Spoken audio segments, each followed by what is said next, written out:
साजन भाई क्या हुआ? आपके बेटे को अगवा करके ले गए हैं। क्या? आ चले, जल्दी चले जल्दी। कैसे नहीं मानेगा? जब घर पहुंचेगा तो देखेगा उसका बेटा तो नहीं होगा, फिर खुद ही चले आएगा, खुद फोन करेगा। हाँ जी। ओके ओके, साजन आ गया, जल्दी से जा उसको लेके आ। कोई होशियारी मत करने देना, जल्दी से लेके आ।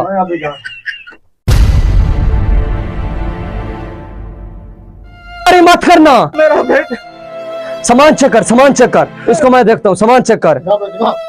मेरे बेटे को होशियारी मत करना। ओके ओके, हम लोग जा रहे हैं, कोई होशियारी की तो गर्दन उड़ा के रख दूंगा। चला जल्दी से आ।